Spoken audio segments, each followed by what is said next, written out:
Good morning, students.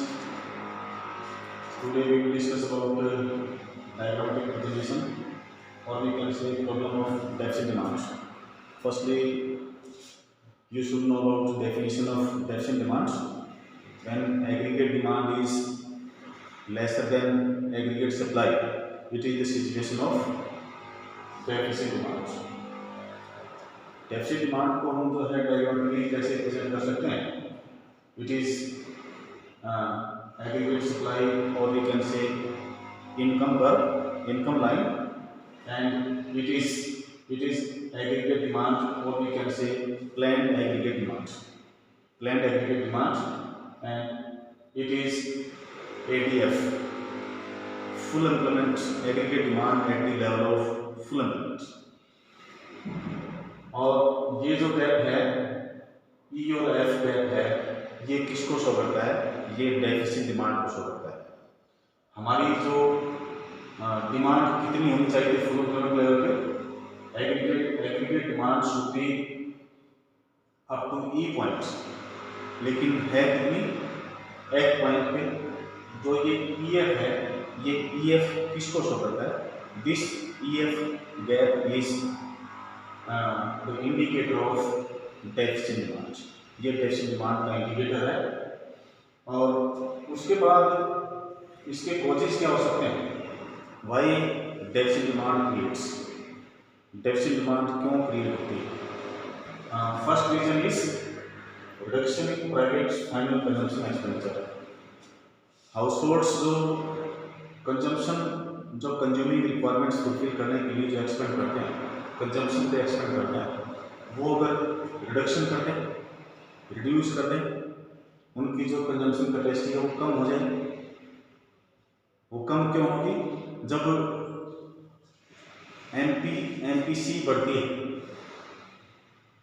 तो consumption expenditure increase होता है। लेकिन यहाँ पर क्या है? यहाँ पर जो है एमपीएस इंक्रीज हो रहा है और एमपीसी डिक्रीज हो रही है। MPC, large size of MPC indicates more consumption expenditure. Large size of MPS indicates less consumption expenditure. तो MPC का साइज जब छोटा होता है, MPS का बड़ा होता है, उस टाइम पे कंजम्पशन एक्सपेंडिचर कम होता है ड्यू टू डिक्रीज और due to decline in consumption expenditure, private consumption expenditure. There may create a situation of deficit demand. Reduction in private investment expenditure. एक किसी कमोडिटी की डिमांड हम करते हैं, उसके पर्पस दो होते हैं। एक प्रोड्यूसर डिमांड करता है, प्रोड्यूसर की डिमांड करने के पीछे रीजन क्या है? इन्वेस्टमेंट। वो इन्वेस्टमेंट पर्पस से जो है किसी कमोडिटी की डिमांड करता है। और जब एक इन्वेस्टर को, एक प्रोड्यूसर को ये लगता है कि बिजनेस एक्सपेक्टेशंस जो है पुअर हैं, उसको रिटर्न्स जो है डिक्लाइनिंग मिलेंगे, उस टाइम पे वो इन्वेस्टमेंट एक्सपेंडिचर रिड्यूस कर देता है। आपको पता है कि एग्रीगेट डिमांड के दो कंपोनेंट्स हैं, कंजम्पशन प्लस इन्वेस्टमेंट। अगर आप सेविंग को प्रेफर करने लगे हैं, जो कंजम्पशन जो कंज्यूमर है, कंज्यूमर अगर कंजम्पशन पे एक्सपेंड करने की बजाय वो सेविंग को प्रेफर करता है, एमपीसी की बजाय एमपीएस इंक्रीज होता है, तो उस केस में एग्रीगेट डिमांड डिक्रीज होती है। When producers are preferring saving due to poor business expectations, तब भी एग्रीगेट डिमांड का लेवल लो होता है। उसके बाद में प्राइवेट इन्वेस्टमेंट एक्सपेंडिचर डिक्रीज होने के कई रीजन्स दे रखे हैं।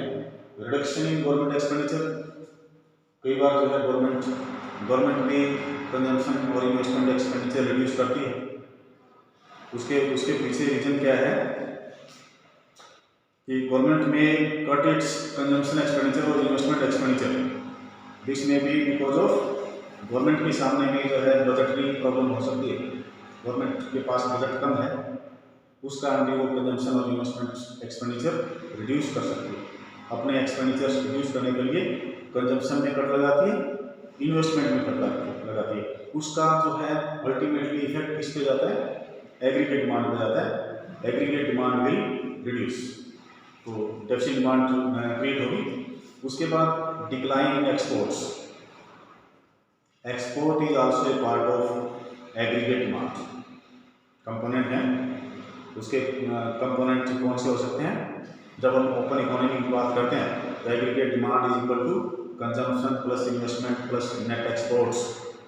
तो नेट एक्सपोर्ट्स के पार्ट कौन से हैं? एक्सपोर्ट्स और इंपोर्ट्स। तो एक्सपोर्ट्स रिड्यूस कब होंगे?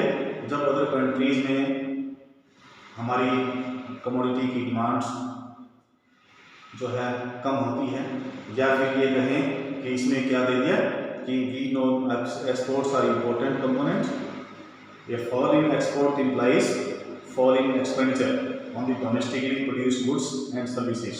This leads to fall in aggregate demands. अगर एक्सपोर्ट्स कम होते हैं तो उसके पीछे रीजन मैंने आपको ये बता दिया कि एक्सपोर्ट्स के कम होने का मीनिंग यही है कि अदर कंट्रीज में हमारी कमोडिटी की डिमांड कम हो रही है, उसका एग्रीगेट डिमांड पे इफेक्ट नेगेटिव जाता है। Rise in imports, rise in imports का जो है क्या इम्पैक्ट आएगा कि अगर एक्सपोर्ट्स रिड्यूस हो रहे हैं, इंपोर्ट्स इंक्रीज हो रहे हैं। इंपोर्ट्स इंक्रीज होने के पीछे रीजन क्या है कि हमारे जो डोमेस्टिकली प्रोड्यूस्ड कमोडिटीज़ हैं, डोमेस्टिकली प्रोड्यूस्ड कमोडिटीज़ के प्राइसेस हैं वो इंक्रीजिंग हैं, और इंटरनेशनल प्रोडक्ट्स के, इंपोर्टेड प्रोडक्ट्स के प्राइसेस डोमेस्टिक प्रोडक्ट्स के प्राइसेस के कंपैरेटिवली लो है। तो आप क्या करेंगे? You will demand more quantities of imported commodities in comparison of domestic products. तो क्या होगा? डोमेस्टिक प्रोडक्ट्स की एग्रीगेट डिमांड कम होगी, डिक्रीज होगी, और देयर में create a situation of deficient demand. उसके बाद है इंक्रीज इन टैक्सेस।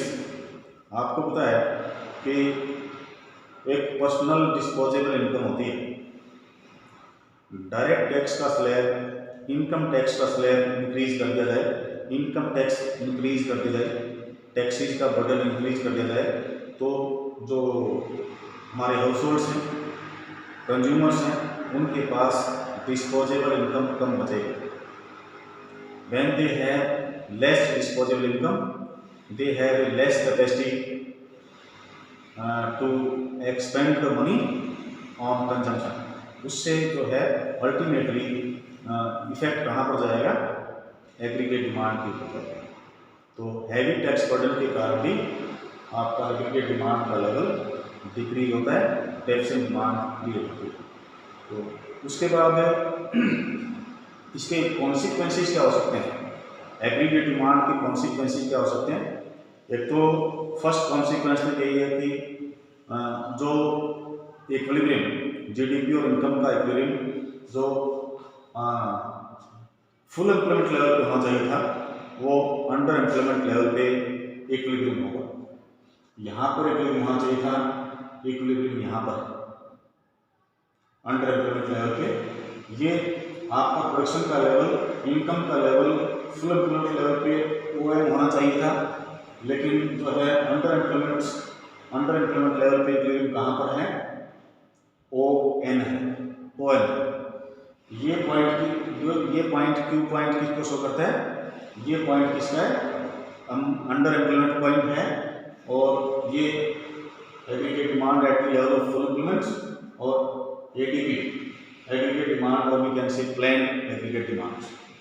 तो ये अंडर एम्प्लॉयमेंट लेवल का GDP है, ये फुल एम्प्लॉयमेंट लेवल का GDP है। आप समझ सकते हैं कि अंडर एम्प्लॉयमेंट पे अगर इक्विलिब्रियम होगा तो आपका GDP का लेवल जो है फुल एम्प्लॉयमेंट के कंपैरेटिवली डिक्रीज होगा, कम होगा। तो अंडरस्टूड है कि एम्प्लॉयमेंट का लेवल भी कम होगा, अंडर एम्प्लॉयमेंट सिचुएशन क्रिएट होगी। आगे इसमें जो है नेक्स्ट क्या है? Deflationary gap. डिफ्लेशनरी गैप जो है क्यों क्रिएट हुआ? Deflationary gap creates due to deflation situation, or we can say deflationary gap creates due to deficient demand. Deficient demand. Deficient demand किसको कहते हैं? When aggregate demand is lesser than aggregate supply, it is deficient demand. Due to deficient demand, there may create a situation of deflationary gap, or we can say deflation. Deflation किसको कहते हैं? Deflation is excessive decrease in price level. Excessive decrease in price level, ये क्या है? दूसरा diagram यहाँ पर हो सकता है। ये देखिए, आप जो है ये डेफिसिट डिमांड जो है क्रिएट हुई, ये जो गैप है, ये गैप डेफिसिट डिमांड का है। इसी में हम जो डिफ्लेशनरी सिचुएशन शो कर सकते हैं, डिफ्लेशनरी गैप शो कर सकते हैं। तो ये जो गैप है, इस गैप को हम जो है क्या कह सकते हैं? डिफ्लेशनरी गैप भी कह सकते हैं। It is the situation of deflationary gap, it creates due to deficient demand. अब डिफ्लेशनरी गैप क्रिएट हुआ डेफिशिएंट डिमांड के कारण। तो डेफिशिएंट डिमांड का एक प्रोड्यूसर के ऊपर क्या इम्पैक्ट आएगा? एक तो उसके पास जो है अनवांटेड स्टॉक पड़ा रहेगा, जो प्लांट उसका जो है आउटपुट था, उस आउटपुट को वो जो है सेल नहीं कर पाएगा, वो अनसोल्ड पड़ा रहेगा, जो है अनडिजायर्ड स्टॉक उसके पास रहेगा, और ही विल सफर द लॉस, उसको लॉस सफर करना पड़ेगा। जो एक्सपेक्टेड प्रॉफिट्स मानकर चल रहा था वो एक्सपेक्टेड प्रॉफिट उसको नहीं मिलेगा, he will suffer the loss. अब इसके पास क्या है? अनडिजायर्ड स्टॉक है। In the situation of low aggregate demand due to deficient demand, due to low level of aggregate demand, producers are not able to sell their all planned stock, all planned outputs, sell all that they plan to sell or wish to sell. जो वो cell करना चाहते थे वो सारा वो cell नहीं कर पाएंगे, उसके पास अनडिजायर्ड स्टॉक पड़ा रहेगा। Clearance of undesired stock often lead to fall in prices. अगर अब जो है अनडिजायर्ड स्टॉक को निकालना चाहता है, सेल करना चाहता है, तो अब उसको जो है प्राइसेस लोअर रखने पड़ेंगे, प्राइसेस डिक्रीज करने पड़ेंगे, डिक्लाइन करने पड़ेंगे। अब उसको प्राइसेस डिक्रीज करने पड़ेंगे। Now he can sell his undesired stock at lower prices, उसको उतना मार्जिन नहीं मिलेगा। Fall in planned output for the year ahead, और आगे के लिए उसको जो है आगे के लिए उसको नेक्स्ट ईयर के लिए उसको अपनी जो प्रोडक्शन है, अपना आउटपुट है, उसमें कट लगाना पड़ेगा, डिक्रीज करना पड़ेगा। प्रेजेंट सिचुएशन को देखते हुए both these factors contribute to deflationary spiral in economy, और ये दोनों ही सिचुएशन किसको जो है क्रिएट करती हैं? These both situations creates deflationary spiral, or we can say deflationary gap in our economy. Loss of profit, profit का लॉस इनको होगा, क्योंकि जितना मार्जिन उनको मिलना चाहिए उतना मार्जिन नहीं मिलेगा। Deficiency of aggregate demand causes loss of profits. This happens because producers are not able to clear the stock. Producers जो है जो उनको प्राइसेस मिलने चाहिए थे, डिजायर्ड प्राइसेस जो मिलने चाहिए थे, उन प्राइसेस पे अपना स्टॉक नहीं निकाल पाएंगे, नहीं सेल कर पाएंगे, उनको लोअर प्राइसेस पे जो है सेल करना पड़ेगा, और they will suffer the loss of profit. Profit margin, जो प्रॉफिट मार्जिन उनको मिलना चाहिए था वो मार्जिन उनको नहीं मिलेगा। That's all for today. Tomorrow we will discuss about problem of excess demand.